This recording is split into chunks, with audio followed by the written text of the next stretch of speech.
morning sa John chapter 17, verse 25 to 26. At sabi diyan ng ating Panginoon, O righteous Father, even though the world does not know you, I know you, and this know that you have sent me. I made known to them your name, and I will continue to make it known that the love with which you have loved me may be in them and I in them. Let us pray. Panginoon, naming Ama, maraming salamat sa iyong salita at sa araw na ibinigay mo sa amin upang kami ay mamahinga sa iyong presensya at patuloy na mabusog sa katotohanan ng iyong salita. Dalangin namin na yung gospel na maririnig sa umagang ito ay magdala sa amin ng refleksyon sa aming mga buhay at gayon din magbigay sa amin ng kalakasan na tumugon sa iyong katotohanan, sa iyong kabanalan at gayon din sa iyong pag-ibig.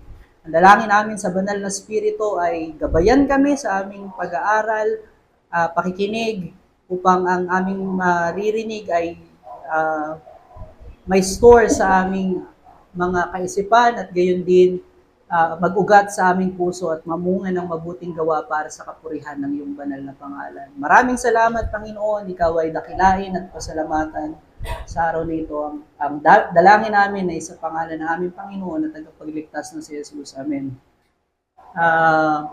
Last message natin sa John chapter 17. Plano ko sa John chapter 17 ay 6 preaching lamang, pero nakarami na tayo sa chapter 17. Sobrang meaty nung John 17, and I hope nasusundan natin yung karunungan at biyaya ng Panginoon na meron tayo sa John 17. At kung mapapansin nyo mga kapatid, yung John 17 ay ang dulo at ang pagtatapos ng farewell discourse ng ating Panginoon sa kanyang mga disciple. Meaning, yung kanyang mga habilin sa kanyang mga disciples sa upper room at hanggang sa kanyang pananalangin bago siya arestuhin, ito yung pinakadulo.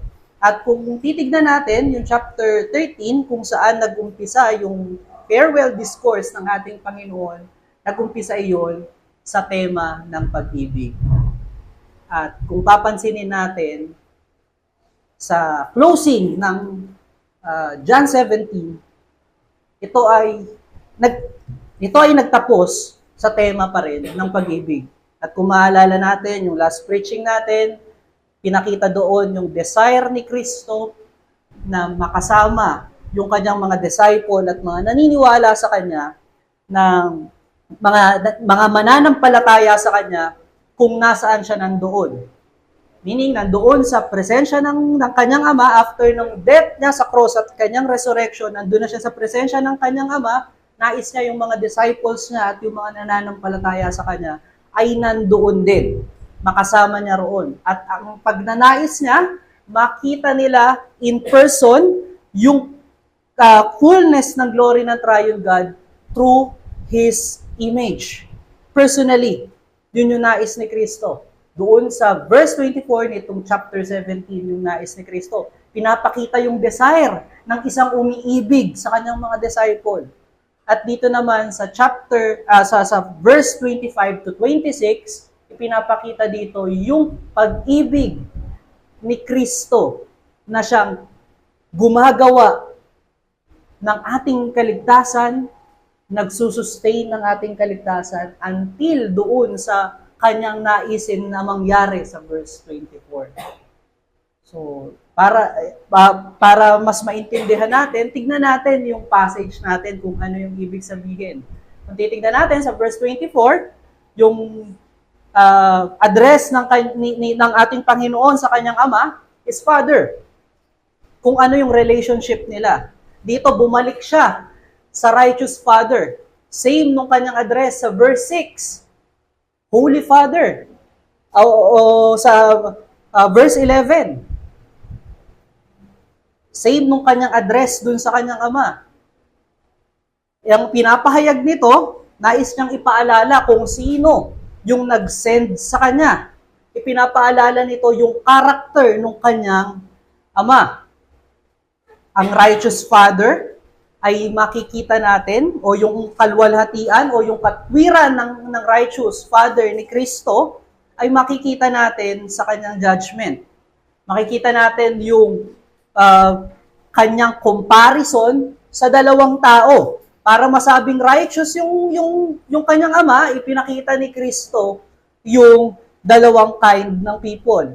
Yung isa ay yung belong sa mundo, at gayon din, yung isa naman, yung belong sa Diyos o yung mga hinirang ng Diyos.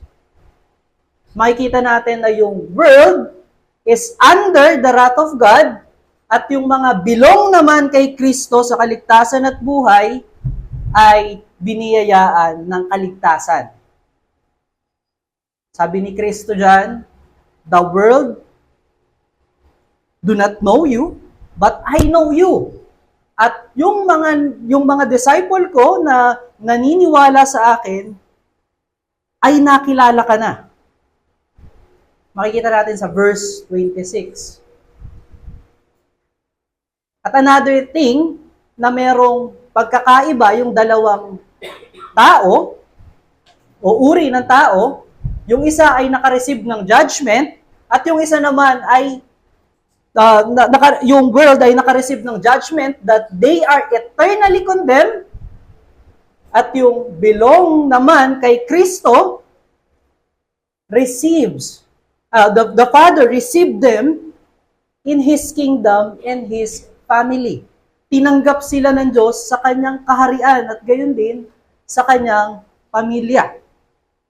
Kahit hindi clearly itong bagay na ito sa passage natin ngayon, maaari nating ma-perceive na ito yung nais sabihin ni Kristo sa kanyang pagko-contrast ng kanyang sarili sa mundo. Hindi kaya kilala ng tao, ng mga tao, ngunit ikaw ay kilala ko fully.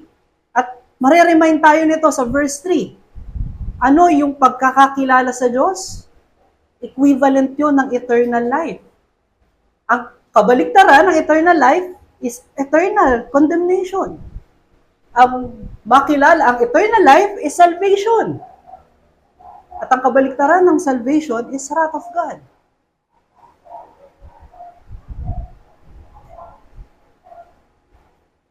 At mapapansin natin yung kanyang integrity na sabihin na kilala kita.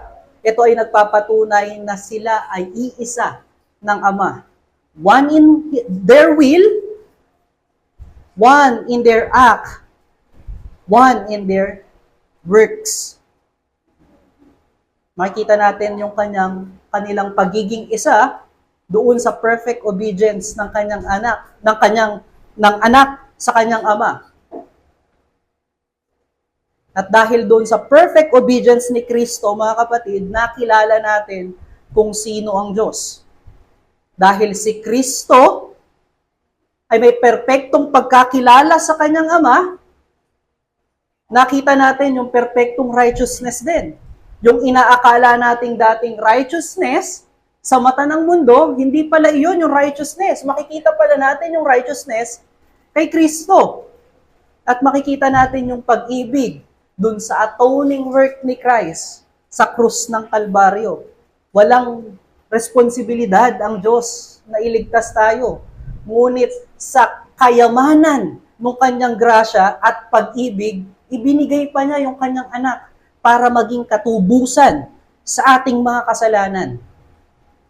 At dahil doon sa pinakita ni Kristo na righteousness ng Diyos, at doon sa pag-ibig ng Diyos, makikita natin yung conclusion nung isa sa kanyang mga disciple doon sa John chapter 20 verse 31.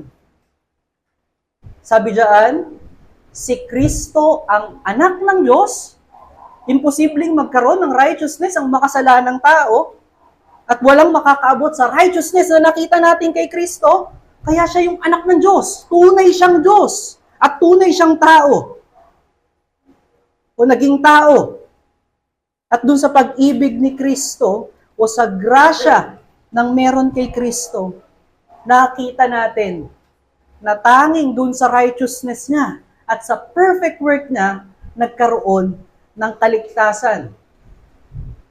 Dahil hindi ma-attain ng tao yung kaligtasan kahit anong gawa nila sa kanilang sarili.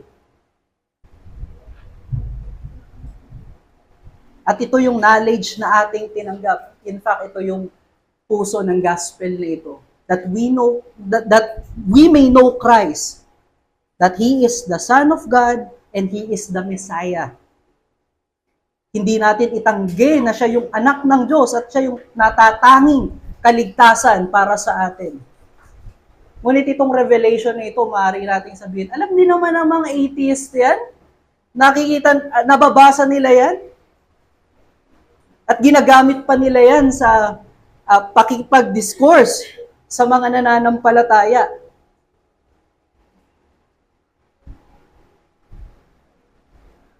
Pero bakit pa rin nila nire-reject? Special ba tayo? Special ba yung mga mas matalino ba? Yung mga katulad nating nananampalataya? Ang natural na tao, mga kapatid, ay katulad ng mundo. I-reject din natin yung gospel. Naalala ba natin yung time na pinipreach sa atin yung gospel? Ang daming beses nating tinanggihan yung ebanghelyo. Ipinipilit natin yung sariling brand natin ng ebanghelyo. Sinasabi natin na ang aking ginagawa sa church ang makakapagligtas sa akin. Hindi, yes, nagbigay ng down payment si Kristo, pero kailangan ko yun punuan. Ganun yung ating kaisipan before. Kinakailangan natin ng spiritual understanding doon sa ebanghelyo. At iyon ay kabilang sa grasya na nagmumula kay Kristo. Naalala ba natin yung John chapter 14, John chapter 15, at John chapter 16, kung saan binibigyang diin ni Kristo na ipapadala niya ang banal na Espiritu para ituro sa atin yung kanyang mga salita at yung kanyang mga gawa, maintindihan natin. At dahil sa perfect obedience ni Christ, dahil sa kanyang kamatayan at muling pagkabuhay, na-acquire niya yung salvation blessing para sa mga hinirang ng Diyos sa kaligtasan at buhay na nagmumula sa Kanya. Even your faith now is a blessing from Christ, is a grace from Christ. At huwag nating ilayo yung ating kaisipan doon sa previous na verse ng 24 to 25 dahil future event yun, mga kapatid. Pero ito ay nakatuon pa rin doon o kabilang pa rin doon sa verse 24. Katunayan nito, isang buo talaga yung 24 to 26. Mahirap lamang pagsamahin sa isang preaching ang tatlong verse na ito. Huwag natin ilayo yung pag-ibig ni Kristo sa kanyang mga hinirang. Yun ay mga future things na mangyayari. Na makakapiling natin siya face to face. Makikita natin yung kanyang glory, not just in faith, but with our own eyes. At yung katotohanan na mangyayari iyon, mga kapatid, ay yung manifestation na si Kristo ay kapiling natin sa ating puso. Siya ay indwelling sa atin ngayon. Alam ko, dating-dati pa itong preaching natin sa John chapter 2 verse 19 to 20. 3 years ago pa. Pero nawa, naaalala nyo pa na sinabi ni Kristo doon na in 3 days, wawasakin ng mga Hudyo yung templo ng Diyos sa Jerusalem at i-rebuild ni Kristo ito after 3 days. Yung manifestation na nagdadwell sa atin si Kristo, katulad ng sinabi ni Brother Fernan kanina, we are the church. We are the temple of God. We are the true Israel. Nung siya ay namatay sa krus ng Kalbaryo at muling nabuhay, na ibigay sa atin lahat ng salvation blessing sa pamamagitan ng kapangyarihan ng banal na Espiritu, at ngayon, tayo ay nilinis. Tayo ay mga building blocks ng body ni Kristo, ng being bride of Christ and being the temple of God. ito rin yung manifestation ng promise ng Panginoon doon sa Exodus chapter 29 verse 42 to 46. Sabi doon, kailangan na magsakripisyo araw-araw, ngunit si Kristo, ginawa niya yon once and for all. He died as our high priest and as a lamb for us. He consecrated the temple of God, which is His body, and dwells forever with them. Tayo yung tunay na Israel, those who believe in the promise and works of Christ. Katulad ni Abraham sa Genesis chapter 15 verse 6, God counted him as his righteousness dahil siya ay nanampalataya sa pangako ng Diyos. Ganon din yung ating kaligtasan at pagiging righteous sa harapan ng Diyos. It is because we believe what Christ has done for us and He is doing to us to complete to perfect the life that He has given to us. Ibig sabihin mga kapatid, lahat ng nananampalataya sa gospel ni Kristo, ang tunay na Israel, ang tunay na templo ng Diyos. Wala nang distinction ngayon. Dati bawal ang mga Hentil sa templo ng Jerusalem. Wala nang distinction ngayon between Jews and Gentiles. Wala na ring distinction ngayon between slave and free. Wala na ring distinction ngayon between male and female. But all one in the body of Jesus Christ. Tayo ay iisa. Dahil tayo ay nanampalataya sa gawa ni Kristo. Dahil tayo nanampalataya na iniligtas tayo ng righteous na si Kristo. Tayo ay niligtas ng grasya ni Kristo.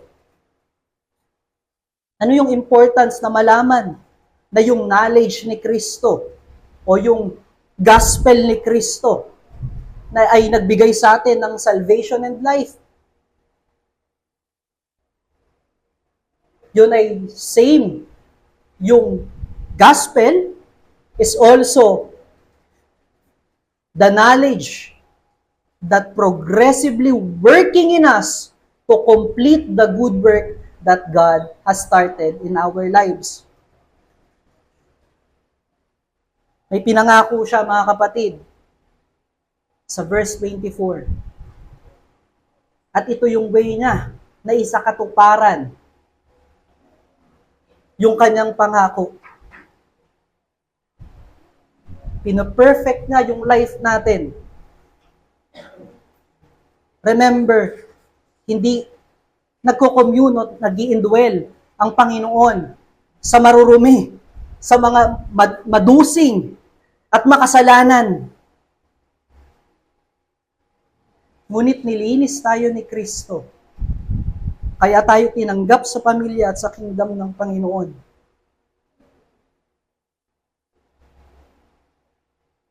Spiritually, yes. At meron din ang reality sa ating flesh. Tayo ay pinaperfect ng Lord patungo doon sa kanyang pangako.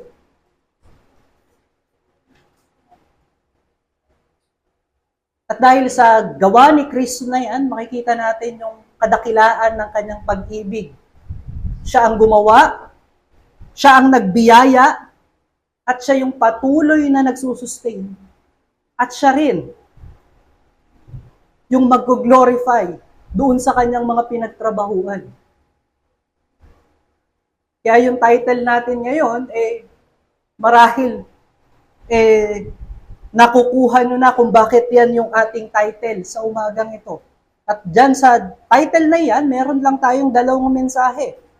Yung unang mensahe ay pagtutuon ng ating kaisipan at puso patungo sa gospel at katotohanan ni Kristo. At yung pangalawa naman, yung pagtugon ng katawan doon sa nalalaman ng kaisipan at tinitreasure ng kanyang puso. Our first message is, Christian receive salvation and life because of the grace of God. Sinasabi natin na meron tayong difference sa mundo. Hindi tayo nakareceive ng judgment at ang mundo ay nakareceive ng judgment. At yan ay may katotohanan. Dahil tayo ay pinagkamatayan ni Kristo. At ang sabi sa Ephesians chapter 1 to 10, chapter 2 verse 1 to 10, na tayo ay iniligtas sa pamamagitan ng grasya ng Diyos at ang kailangan nating gawin ay manampalataya sa kanyang ginawa. That is our basic knowledge doon sa o yung ating entrance doon sa buhay na ipinagkakaloob at kaligtasan na ipinagkakaloob ni Kristo. Yun yung ating pinaniniwalaan at pinapanampalatayanan.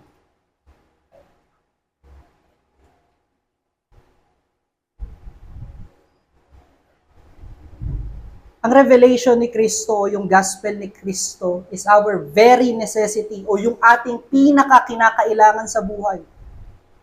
Dahil kung wala ang revelation ni Kristo, imposible sa atin na makilala ang Diyos at kung hindi natin nakikilala ang Diyos, sino ang papanampalatayanan natin? Ang ating sariling mga gawa para sa kaligtasan. At kung ihaharap natin sa Diyos yung ating mga mabuting gawa at ilalagay ng Diyos sa timbangan ng kanyang katwiran, hindi ito makakaabot doon sa kanyang pamantayan.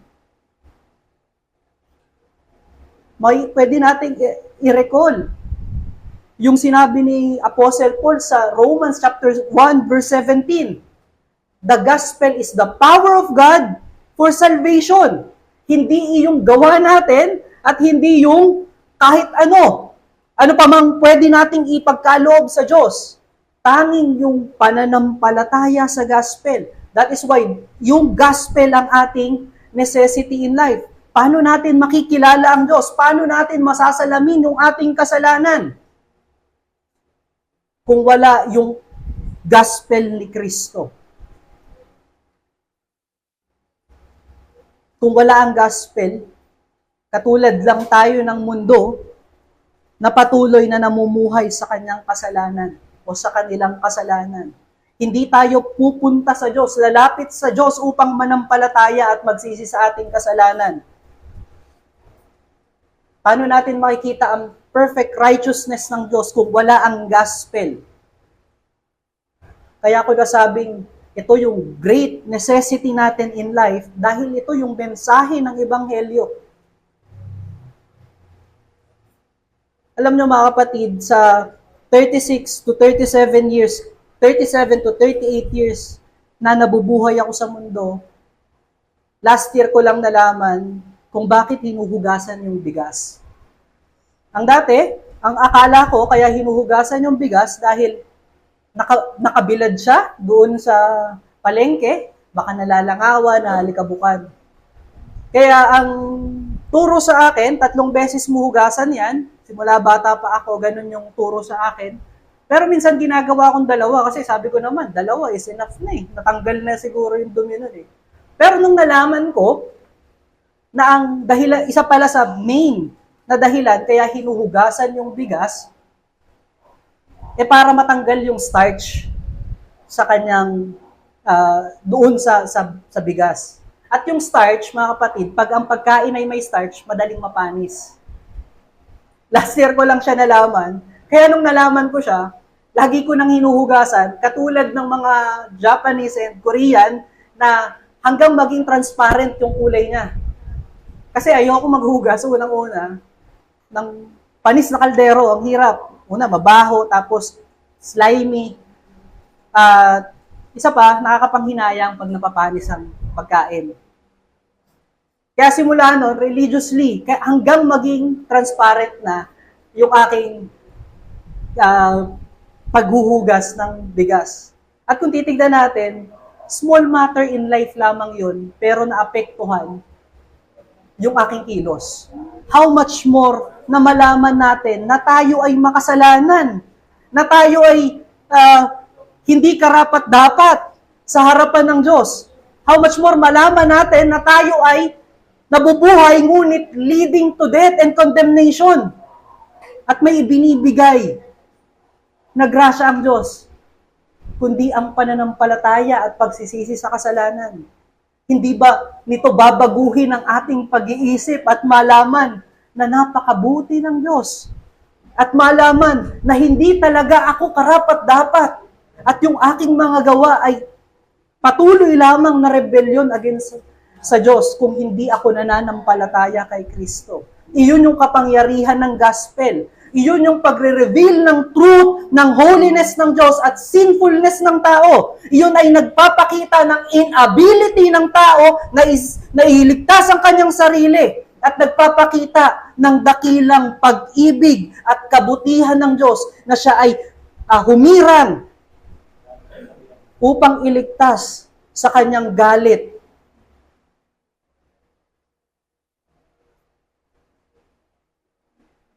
Kaya yung gospel, mga kapatid, kung dati matigas yung ating puso sa gospel na mag-adhere, na tayo ay niligtas lamang at pinipilit natin yung ating sariling gawa.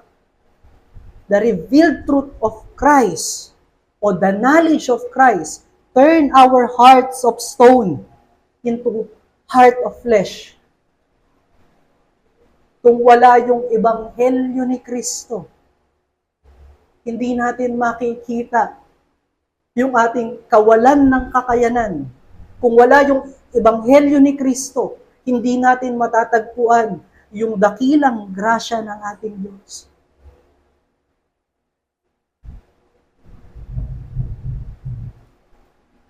Alam niyo ba, mga kapatid, itong Book of John ay pinagtatalunan ng maraming commentator na para daw ito sa evangelism lamang. Para sa mga wala pang pananampalataya. Ngunit ang katotohanan nito, sinulat ni John, ang Gospel of John, para sa mga Christian Jews o mga Kristiyanong Hudyo na sinipa o pinaalis sa synagogue ng mga Hudyo dahil sa pananampalataya nila kay Kristo. At dahil doon, ibig sabihin ito ay pag-encourage. Ito ay grasya ng Diyos upang isustain yung mga nasa suffering na Kristiyano, yung mga patuloy na namumuhay sa pananampalataya. Ibig sabihin, para sa atin din ito.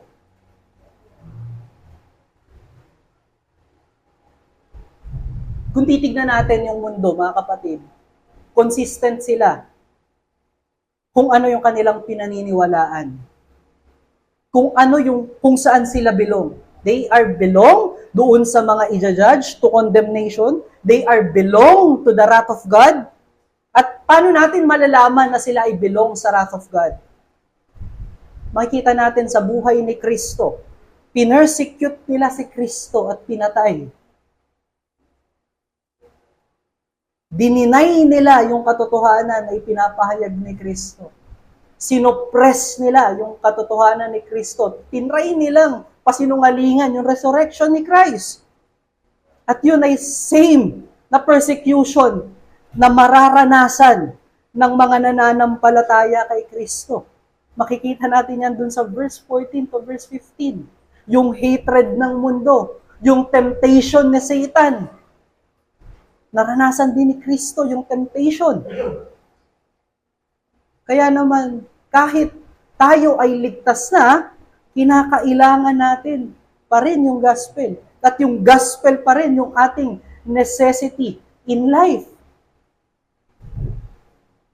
Tignan natin sa Matthew chapter 4, yung temptation ni Kristo sa wilderness. Sa John chapter 6, nung gusto siyang puwersahin ng mga tao upang iluklok na hari, na persecute yung ating Panginoon sa pamamagitan na He is constantly challenged by the Jews patungkol sa kanyang teaching at kanyang ministerial work.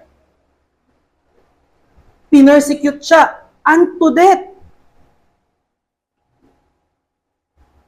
dahil offended ang tao sa righteousness at sa truth ni Kristo.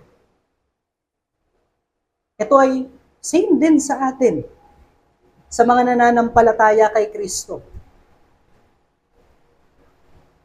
Dahil na ire-reflect natin yung glory ni Kristo sa ating buhay. Kung nananampalataya tayo na si Kristo ay righteous, we will act according sa righteousness ni Kristo. The same grace na meron si Kristo is the same grace na nakikita sa buhay ng isang Kristiyano. Same grace na nakikita sa kapulungan ng bawat Kristiyano. Ang gospel ay hinihimay even yung pinakamaliit na detalye ng ating buhay. Napapansin nyo ba na pagka tayo ay may nagawang hindi natin alam kung tama o mali, ang agarang question sa ating kaisipan, tama ba to sa gospel? Okay lang ba to? And it is the power of God that is working in us. At pagka nakita natin sa scripture, kung tama ba yung nagawa natin at hindi na iyon, agaran tayong nako-convict. Agaran tayong nare-review.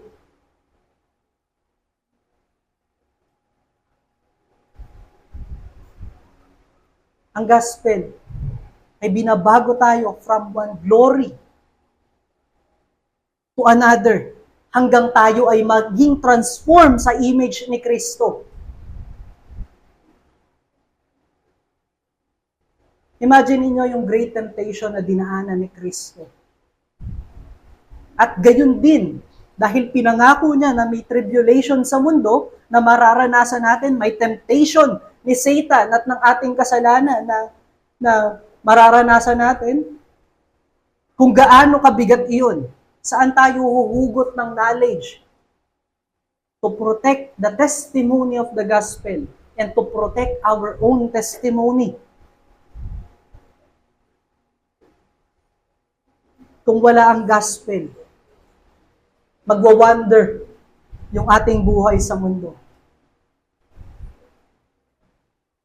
Yung hatred ng mundo at yung persecution at yung temptation ay dudurugin tayo.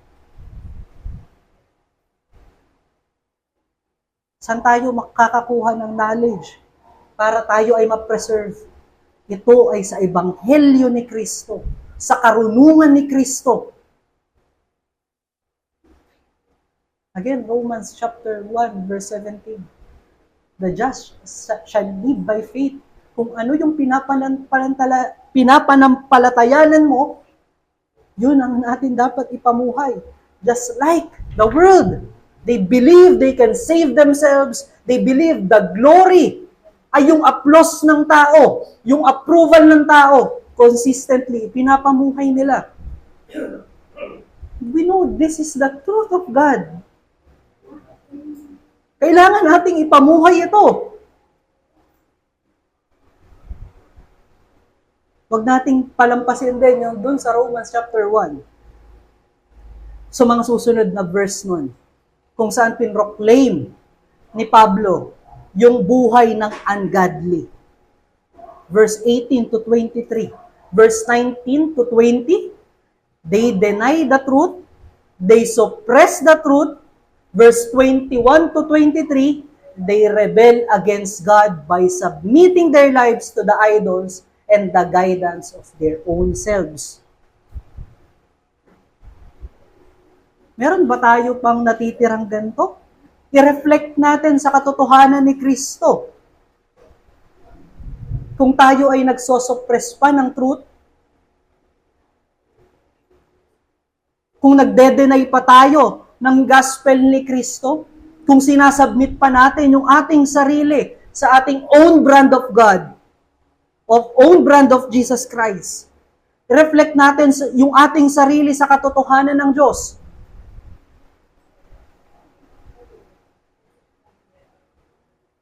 Sinosuppress natin ang gospel pag namumuhay tayo according sa principles and standard ng mundo. Ito yung maganda sa mundo eh. Ito yung okay sa mundo eh. We are suppressing the truth. We are not proclaiming the gospel in our lives. We deny the gospel when we continually enjoy our indwelling sin. Dinedeny natin yung gospel. Ang sabi ng gospel, ito yung righteousness ng Diyos, but you love your indwelling sin so much, then you deny the gospel.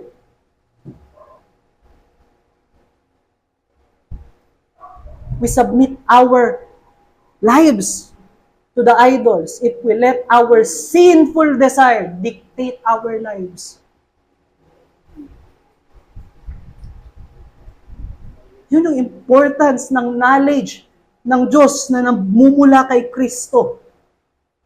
Ito ay ginagwardyahan at pinaperfect yung life na kanyang ibinigay hanggang siya ay bumalik. Ang pwede nating makita dyan, the knowledge of God that save and sustain the life of the elect is the knowledge of God that is in Christ. Wala kang mahahanap na karunungan sa mundo. Wala kang mahahanap na karunungan na maaaring mag-sustain sa iyo sa buhay na ito, maliban sa karunungan na nagmumula sa Ebanghelyo ni Kristo. Alam niyo mga kapatid, isa sa mga celebrated philosophers ng mundo ay si Socrates. At isa sa maganda niyang quote, o pinaka-famous niyang quote is that the unexamined life is not worth living. Ang hindi ine-examine na buhay ay walang kwentang buhay. Ang ibig niyang sabihin mga kapatid, kung hindi tayo nagre-reflect sa ating buhay, kung hindi tayo naghahanap ng karunungan,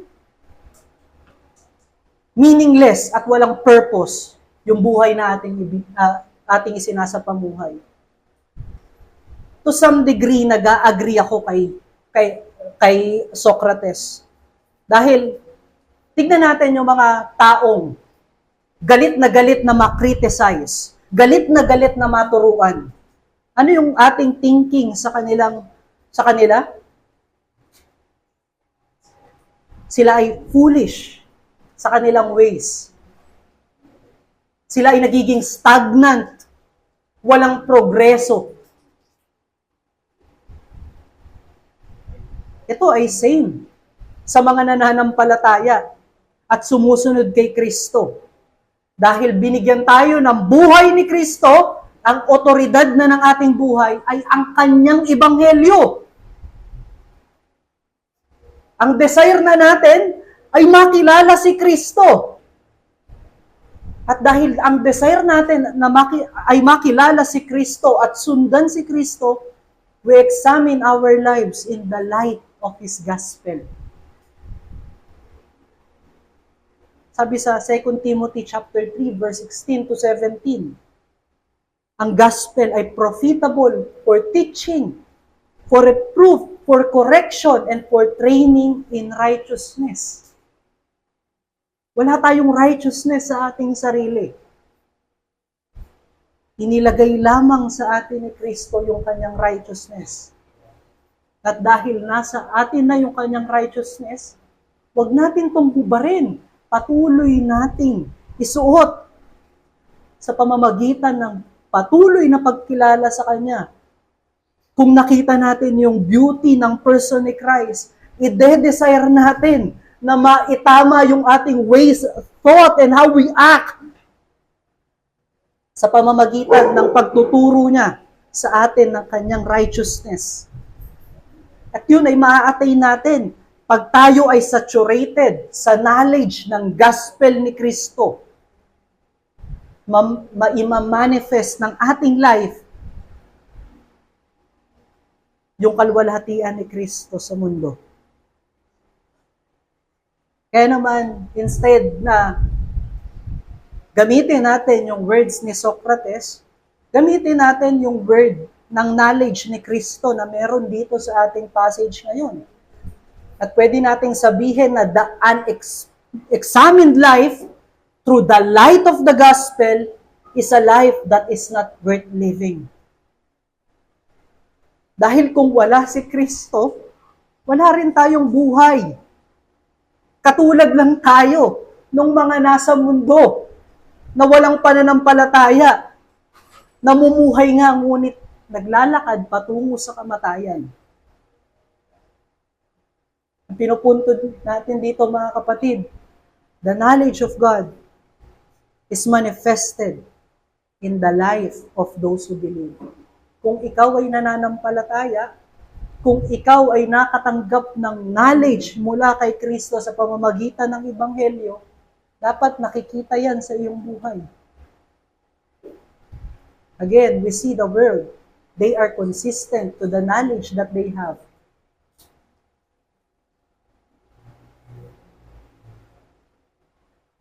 Pwede nating sabihin na hindi naman natin mapaperfect yung righteousness sa buhay na to eh. Pwede natin maging dahilan ng bagay na yan para mag-commit pa rin ng sin. I agree na hindi natin mapaperfect yung righteousness ni Kristo dito sa mundo. Ngunit tayo ay in-exhort ni Kristo na mamuhay perfectly as He is perfect. Kaya niya ibinigay yung kanyang ebanghelyo. Kaya niya ibinigay yung knowledge that is from God. I-mortify natin yung sin natin and strive hard to walk according to the light of the gospel.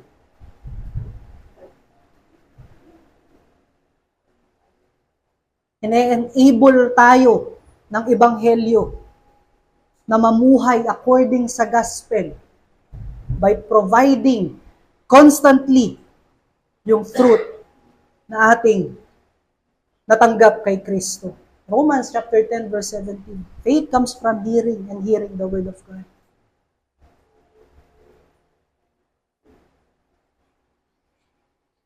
I-reflect natin yung ating buhay sa katotohanan ng gospel.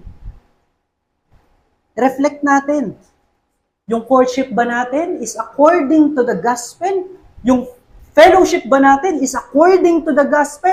Our service to our parents, family, is according to the gospel? Yung aking bang pagiging empleyado is according to the gospel? Ang aking marriage ba at pagiging tatay o nanay ay according to the gospel? Na ipapakita ko ba yung aking pinapanampalatayanan sa lahat ng taong nakapaligid sa akin? Or isa pa rin ako sa nagsusuppress, nagde-deny ng truth? Ang dalangin natin ay hindi na, mga kapatid.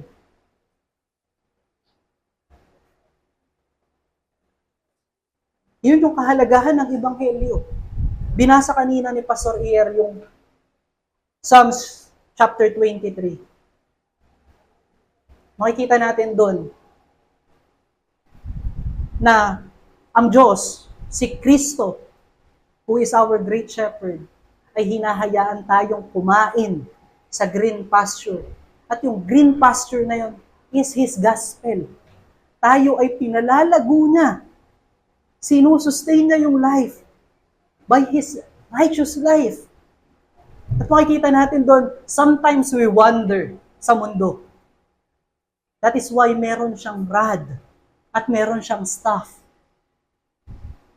against the temptation of God, against the temptation of Satan, and for us to stay doon sa kanyang piling. Pagka tayo'y nag-wander, hinihigit na tayo ng kanyang staff.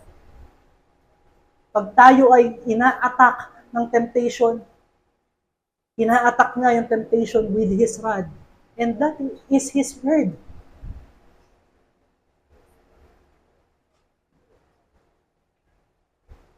Nawa ay patuloy nating i-treasure yung gospel ni Kristo, yung knowledge of God that is in Christ sa ating puso. And that is our challenge this morning. Examine our lives in the light of the gospel. I-examine mo ng paulit-ulit yung buhay mo sa liwanag ng gospel ni Kristo. Kung tama pa ba yung iyong ipinapamuhay ayon dun sa buhay ni Kristo? Kung tama pa ba yung iyong pagmamahal ayon sa pagmamahal ni Kristo? At kung ikaw ay wala pang pananampalataya sa Diyos, i-examine mo yung iyong sarili sa katotohanan ni Kristo? Ipagmamalaki mo ba sa harapan ng Diyos ang mabubuti mong gawa? Ang sinasabi dito sa ating passage, yan yung patuloy na rebellion ng mundo. Ina-assert nila na sila ay tama, walang kasalanan, at nararapat sa harapan ng Diyos.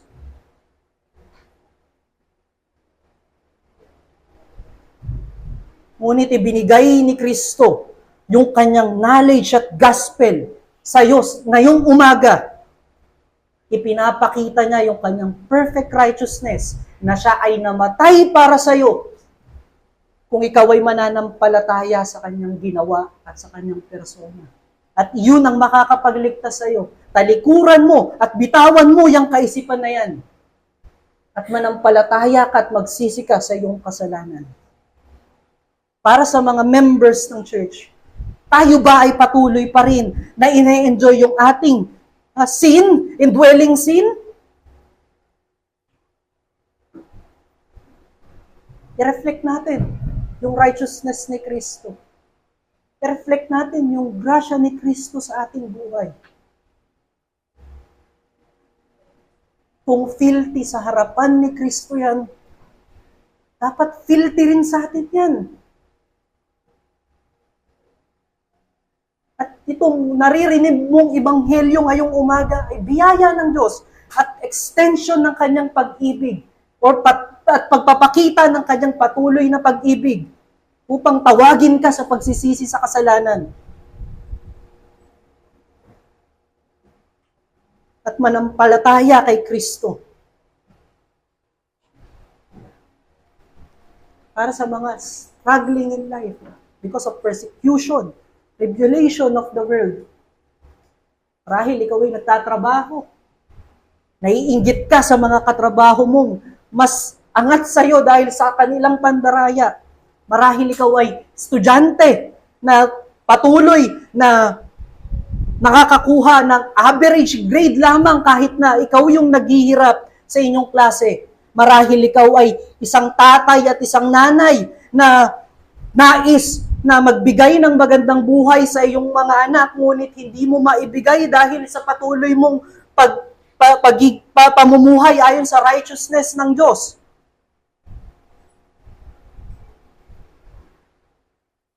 Knowing na may judgment ang Diyos, the world may rejoice ngayon, but they will never find rest in the presence of God when Christ come back in His second coming. Tignan mo yung righteousness ni Kristo in the front of death. Hindi siya tumakbo dahil sobrang mahal niya yung pagiging banal ng kanyang ama, ang pagiging banal ng kanyang sarili. Huwag kang ma-pressure sa mundo. Hold on to the gospel of Jesus Christ. At ang ating pangalawang mensahe, Christian, receive in the kingdom and family of God because of the grace of God through Christ.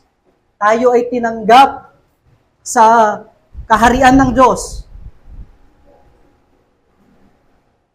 dahil sa grasya ni Kristo. Alam niyo mga kapatid, mahal ni Kristo yung mga taong ibinigay sa Kanya o yung mga hinirang ng Diyos. Anong Kanyang Ama para sa Kanya? Kaya nga ibinigay niya yung Kanyang kapahayagan sa kanila.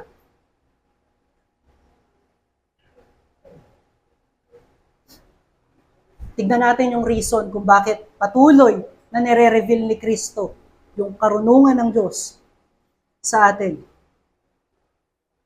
Sa verse 26, sabi ni Kristo, ibinigay ko yung gospel sa kanila at patuloy kong inililiwanag yung gospel sa kanila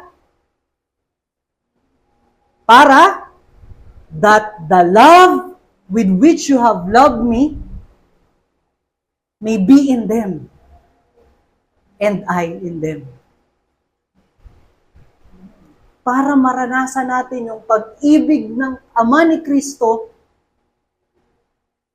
at patuloy na maranasan yung pag-ibig ni Kristo sa atin. Kaya ibinibigay niya yung gospel niya sa atin ng patuloy. Meaning, kung tayo ay patuloy na saturated sa gospel, patuloy na ipinapakita ng Diyos yung pag-ibig niya sa atin. Ang gospel ay manifestation ng pag-ibig ng Triune God. Ibig sabihin, mga kapatid, Christ ay nasa atin, indwelling in us. Kaya tayo iniibig ng kanyang Ama.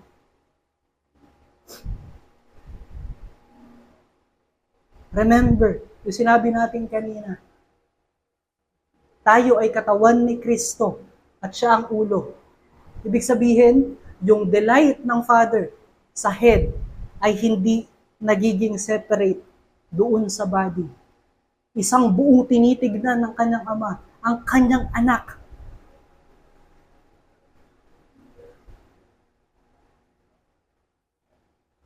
Kaya nga niya tayo binibigyan ng delight sa kanyang righteousness upang i-transform tayo into His own image. Na maging realidad yung pagiging katawan ni Kristo. Maging realidad yung pagiging kaisa natin kay Kristo. Ang pwede nating makita dyan is knowing God is to partake in His love and be transformed in the image of Jesus Christ.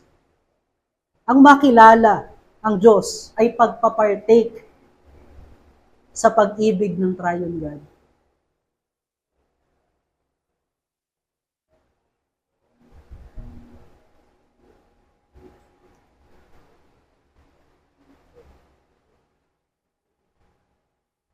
Sa gospel ni Kristo, na i-reveal yung karakter ng Diyos. At dahil alam natin yung karakter ng Diyos, na He is righteous, at alam natin yung pag-ibig ng Diyos, nalalaman natin yung kanyang will. Ano yung will ng Diyos? Bakit na ipinadala si Kristo? To save the elect. Alam natin na perfecto ang Diyos? Yes? Kaya naman, it calls us to be righteous.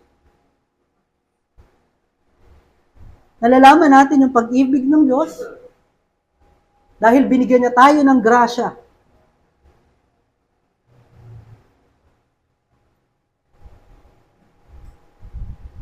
At sa grasya na iyan, tayo ay ine-enable ng Diyos na lahat ng ating gawa must be grounded in the love of Christ. Hindi natin ginagawa yung mga bagay ayon sa desire lamang ng ating makasalanang puso. Hindi natin ginagawa ang isang bagay dahil gusto lang natin. Ginagawa natin yan dahil yan ang gusto ni Kristo. Dahil iniibig yan ni Kristo. That's why pagka meron kang ministry sa church, do it according to the love of God. Sa iyong kapatid sa Panginoon, you love them according to the love of God. Sa iyong pamilya, you love your family according to the love of Christ. At ano yung love ni Kristo? Mahal niya yung righteousness ng kanyang Ama. That's why He gave us His righteousness. He lead us to the path of righteousness. At yun dapat yung palaging nakikita sa atin. Ano yung motivation mo kaya ka nagsuserve sa family? That they may know Christ. That they may see Christ. That they may know God. At ito yung same message sa John chapter 15, verse 12 to 17. Sa verse 15, ipinapakita ng Diyos o ni Kristo na mahal niya yung katotohanan na nagmumula sa kanyang Ama. Kaya nga niya inireveal ito dun sa kanya ring mga iniibig na mga elect. Dahil yung righteousness na nagmumula sa kanyang Ama is perfect. At lahat ng tao ay nag-fall short sa glory.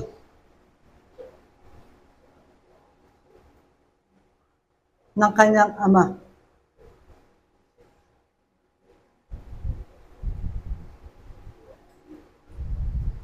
Ngunit nagbigay siya ng grasya.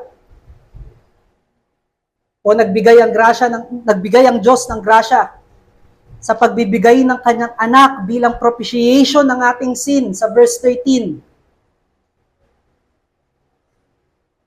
At yung mga nakatanggap ng kaligtasan at buhay ay inuutusan niya o kinocommand niya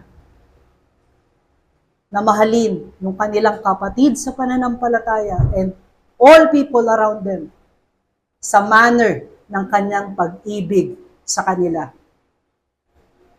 Makikita natin mga kapatid yung progression dito. Una, nagligtas si Kristo. Pangalawa, ibinigay niya yung command niya, yung authority na yung objective truth ng kanyang pinagbigyan ng salvation at buhay. At pangatlo, yung ibinigay ng command na iyon ay makikita rin doon sa kanyang persona na siyang nagliligtas. Malalaman natin yung righteousness at love sa pamamagitan ng gospel ni Kristo. Ito ay ibinigay sa atin upang magkaroon din tayo ng delight dun sa righteousness ng Diyos at magkaroon ng delight sa grasya ng Diyos. At pagka meron na tayong delight sa righteousness at sa pag-ibig ng Diyos, ang Holy Spirit ay kinikilos ang ating buhay na makatugon tayo according sa katotohanan na iyon. Ibig sabihin mga kapatid, kung ano yung nakita natin kay Kristo ay yun din tayo. Kaya nga sabi natin kanina doon sa Galatians chapter 3, we are one in Christ as His body. United na tayo sa Kanya bilang siya ang ating ulo. At hindi ka makakita ng body na hindi subjected sa head.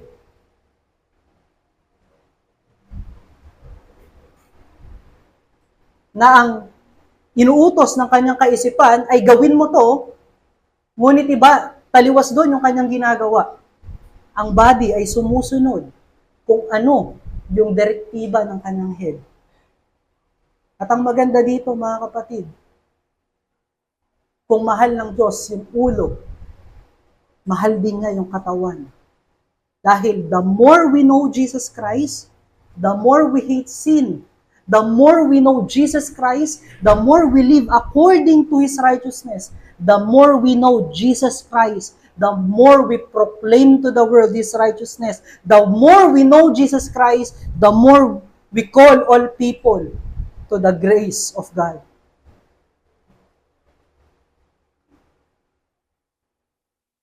Nawa ay nakukuha natin yung pagiging partaker ng kanyang pag-ibig. Yung pag-ibig niya ay yung galit niya sa kasalanan. Yung pag-ibig niya ay pagtawag sa mga hinirang ng Diyos. Yung pag-ibig niya ay pagbibigay ng grasya. At yun din dapat yung ating ipamuhay. And as we live according to it, nakikita na, or as we are supplied by the gospel and we are transformed into His image, that is the love of God in us. Remember yung true vine at His branches sa chapter 15 ng Gospel of John. Kung hindi nakadugtong ang branches o ang branch sa vine, wala siyang fruit. Ngunit dahil nakadugtong ang branch sa vine, sa true vine, which is Jesus Christ, namumunga sila.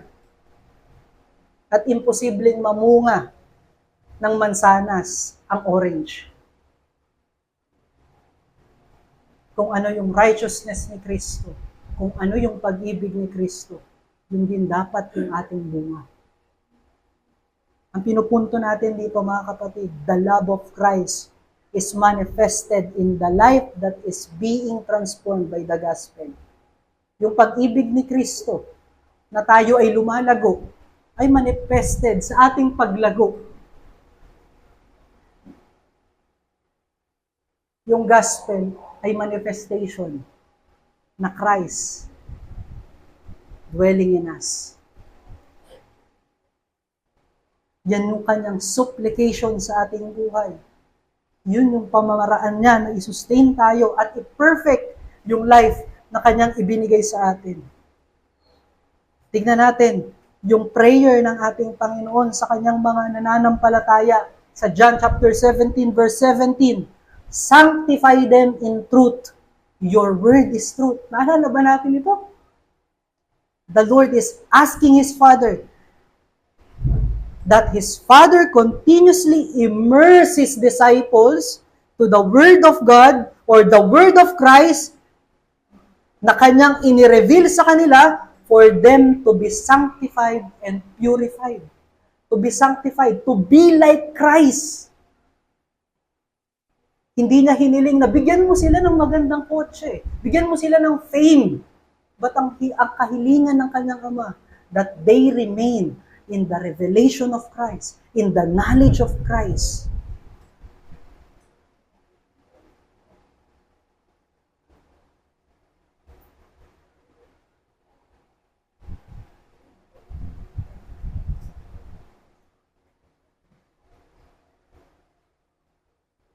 Kaya yung kanyang panalangin ay ganoon ang nais ni Kristo na lahat ng kanilang gagawin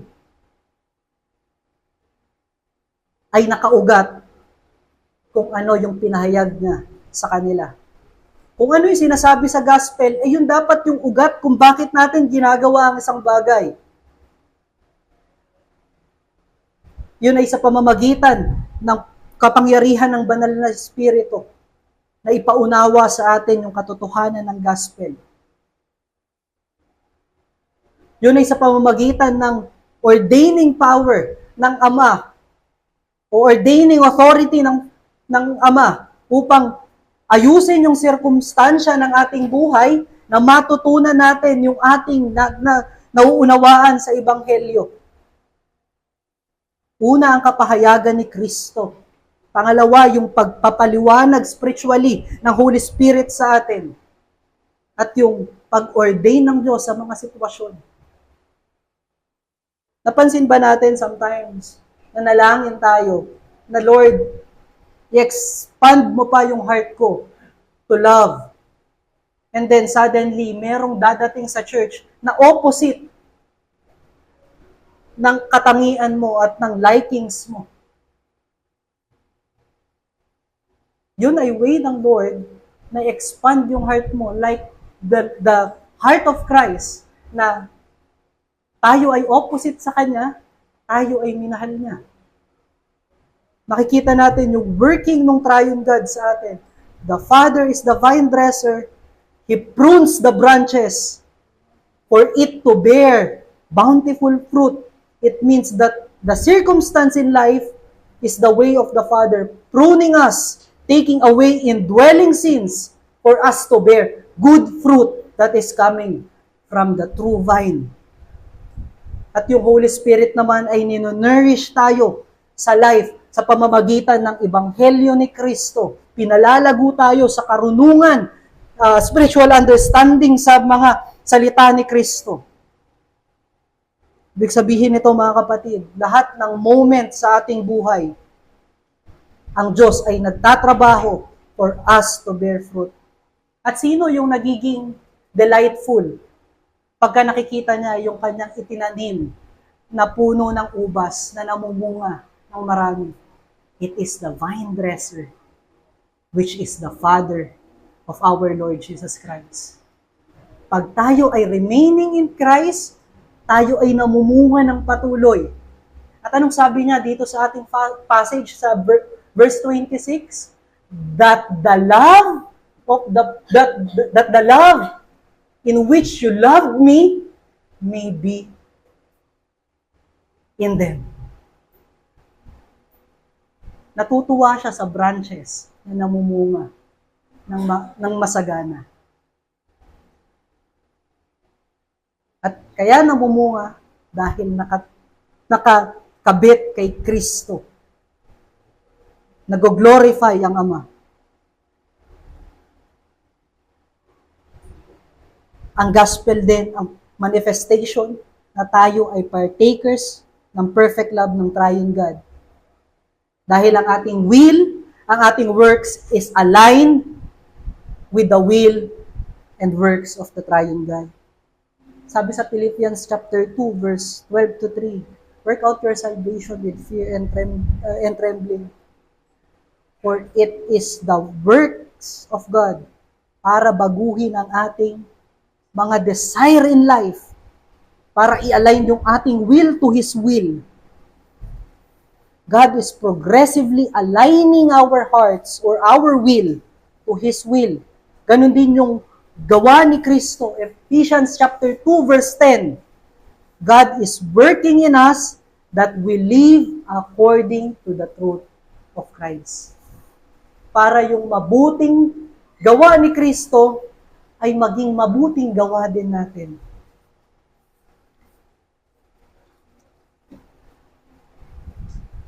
Ang ating pag-ibig sa ating mga kapatid sa Panginoon, sa pamilya at sa mga nakapaligid sa atin ay manifestation ng kabutihan ng Diyos.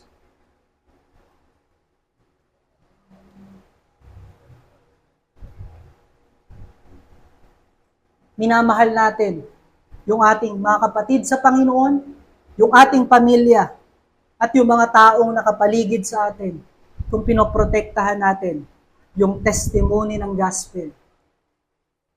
At gayon din yung ating sariling testimony by living righteously according to the righteousness of Christ. Ang pagmamahal din natin sa ating mga kapatid sa Panginoon, sa ating pamilya at lahat ng taong nakapaligid sa atin ay namamanifest sa pamamagitan ng i-preach natin yung gospel sa kanila. Ang ating love sa Diyos ay naipapakita natin sa pamamagitan ng mahalin natin ang ating mga kapatid sa Panginoon, ang ating pamilya, at yung mga nakapaligid sa atin. At kung makikita natin mga kapatid, yan yung same love na nagligtas sa atin. Kaya nagiging rooted yung ating pag-ibig sa ating Panginoon. Meron tayong bagong buhay at partakers na tayo ng Panginoon. We must live according to the Spirit or according to the Gospel. Sabi sa Romans chapter 8 verse 9 to 17. Ito ay nagbibigay sa atin ng rejoicing heart na even we are in the midst of tribulation, suffering, temptation, we can endure because we have the gospel of God. Yun yung ating armor of salvation. Yun yung ating yun yung kapangyarihan ng Diyos na kumikilos sa atin upang protektahan yung buhay na ibinigay niya sa atin. Sabi natin, lahat ng ating gagawin mas rooted in the gospel of Christ, in the love and righteousness of Christ. At yan yung ating pangalawang challenge sa umagang ito. Live, love, and labor according to the gospel. Mamuhay tayo, umibig tayo, at gumawa tayo according sa gospel. Ano natin makikita yan? Sa pamamagitan ng pagiging saturated sa knowledge ni Kristo, which is in the gospel. Sa prayers sa fellowship. Sabi ni Kristo, dito sa verse 26, I in them.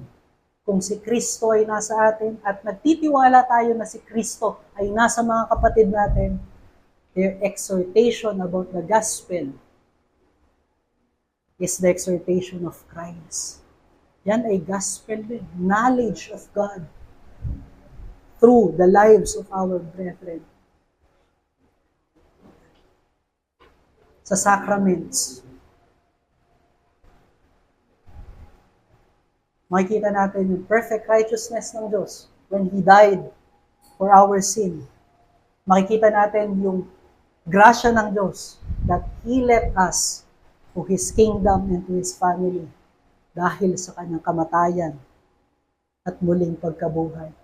Sa ating pagtatapos, mga kapatid, the Lord has revealed us the knowledge of God for us to receive His salvation and be partakers of the perfect love of the triune God.